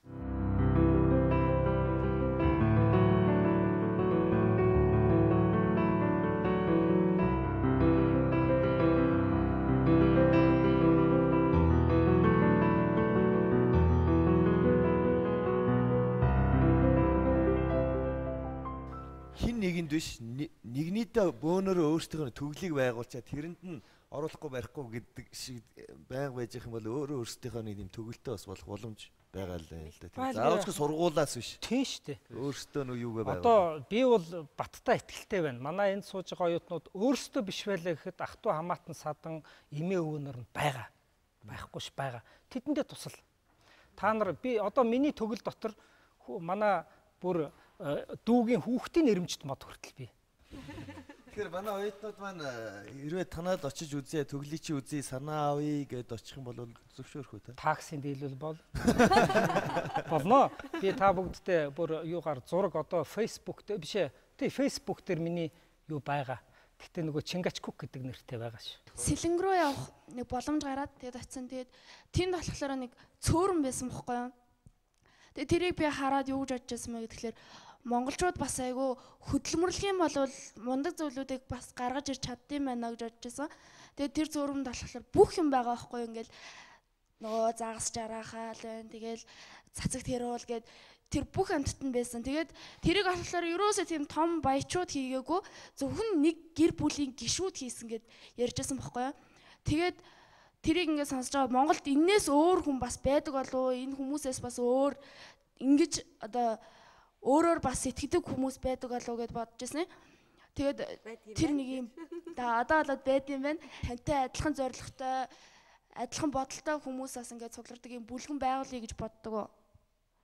Бага. Ер нь бол тийм бүлгэн би 2 чиглэлээр тэр бүлгэн. Одоо сүүлийнх нь би та бүгдэд өнөөдөр танилцуулсан энэ нэг аргаар би одоо 10-аад эко клубтэй болчлоо гэлээ шүү дээ, тийм ээ. Тэрийг бүлгэн гэж нэрлэж болно, клуб гэж нэрлэж болно. Тэрнээс өмнө би ямар одоо аргыг хэрэгжилж исэн бэхтэр яг тэр байгаа газартаа тэр хавийнхаа хүмүүст ухуулаад Тэгээ хэдүүлээ юм гоё орчноо гоё болгоё гэд тэгээ санаа нэгдээд хаяа манад тэр гоё сүйдрвчэнд сууж бид нар цай уух зураа ярилцдаг.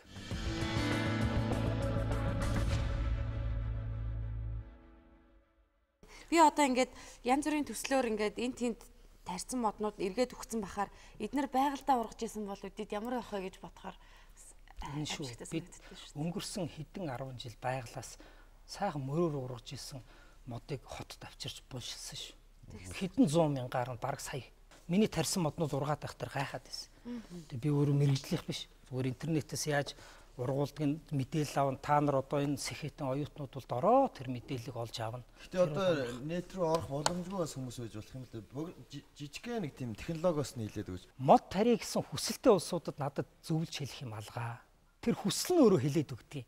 Яаж мод тарих вэ?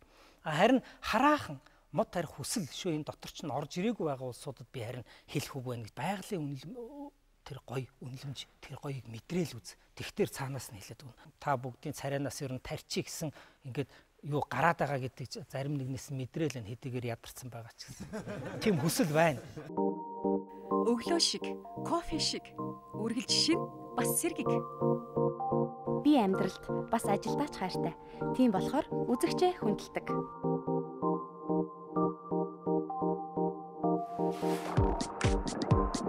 Өнцгөө олох нь чухал.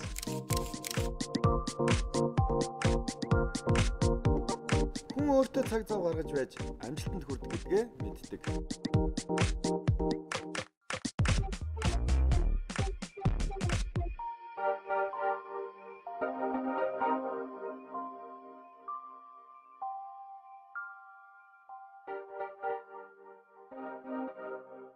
Гэр хороолой хашаа болгонд ганцхан мод тарихад 18 сая квадрат метр талбай модчихно гэсэн үг. Энэ бол маш том нөөц. Тэгээ эзэнтэй. Хамгийн гол. Улаанбаатарыг ногоон хороол болгоход маш амарх. За. Амжилт хүсье. Баярлалаа. Энэ урилга бол маш олон хүнд орчин. Худлаа ярьдаг хүмүүст биш. Хийж бүтээж байгаа хүмүүст дандаа орчих юм байгаа. Тэгээд дахиад манай 3 сэтгүүлчийн хин нэгнээс бас дахиад очиж магадгүй учраас тэр үед эргээд уулзъя. Танд маш баярлалаа. Одоо нэг юм бодож байгаа. За. Сайхан хамтсаа. За.